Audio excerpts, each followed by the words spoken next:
Well, hello everyone. This is Wilson Cole. I'm president of Backdoor Hiring Solutions in Adams, Evans, and Ross. And I want to talk to you specifically about your possessory periods and what's the best way from a collection standpoint to handle that. And if you're looking at it, Wilson, do I have a claim? Do I not have a claim? And, we've discussed this before. And, in a perfect world, you have a signed agreement that they sign off on. And, our attorneys say the best practices are to say if we present somebody and that person is hired in any capacity, in any position, 12 months from the last discussion or presentation of the candidate, then a fee is owed. And that's kind of key because we will see agreements come in here that say from the first presentation, and that kind of locks it in to where on April 1st, if you present somebody April 2nd of the following year, you're outside the possessory period. But if you talk to them and let's say they put the job on hold, you re-talk to them in November and you rediscuss this candidate and you document that you rediscuss this candidate. When I say document, I'm not saying put it into your CRM notes. That's important for your own purposes. But you send them an email. You kind of rediscuss it, try to get them to respond back, and it kind of resets that possessory period. But for certain clients, and for a lot of our clients, it's going to be a little grayer than that. Sometimes I'll have somebody say, hey, Wilson, my agreement says from, last or from first presentation, or it just says presentation. It doesn't go into the specifics.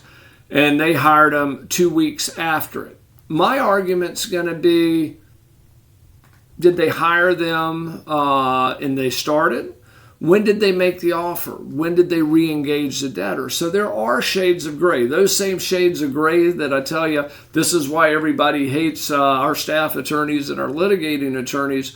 We can also use those same shades of gray to make an argument.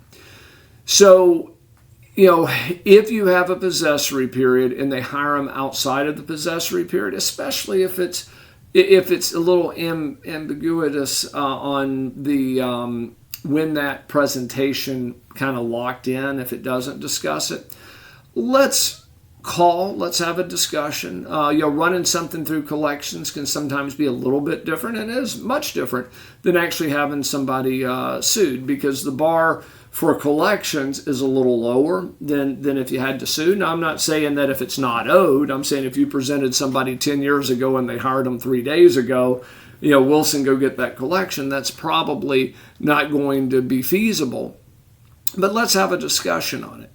Also, make sure that you have a possessory period in there, in my opinion, from a collection standpoint. It's, we have some clients that say, well, Wilson, I want to go after it because mine doesn't have a possessory period. The litmus test that a lot of the folks use is what's the industry standard. So if we send it out to our litigating attorney, for example, in California, industry standard out there is pretty much 12 months. And that's pretty much industry standard in all states. So if they hired him at 18 months, you're probably, going to be out of luck. But if you had a 24-month period in there, you probably have a pretty good argument. So that's why you want to have it in there. So not having a possessory period, at the best case, is going to drop you to 12 months. But here's where it brings in a defense for the debtor company. Let's say your policy, you get 12 months. Let's say you're working with a company that their policy honestly is, it's not something that they just created today when we talk to them, but their policy is well documented. They can show us all up and down to where they only have a possessory for 6 months. So if you don't put a possessory period in there, whose terms and conditions are going to play? What's the interpretation of it, especially if you don't have a signed contract? That's another reason why I always get a signed contract.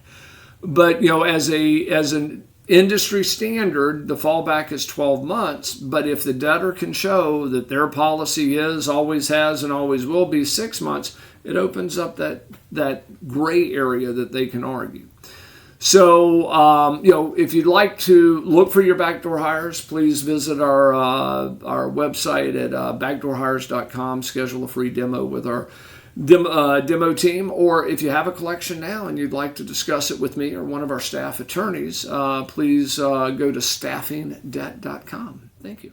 Hey guys, it's Wilson again, and this video was brought to you by Backdoor Hiring Solutions. And if you like the content, make sure that you click the like button, and also if you want to receive additional videos, then please make sure to subscribe to our channel. If you'd like to learn more about our software, please visit our website at backdoorhires.com. And then also, if you'd like a copy of my free book, The Top 9 Excuses, please click in the video notes below, and there's a link where you can get this book absolutely free. Just simply pay for shipping and handling. Thank you.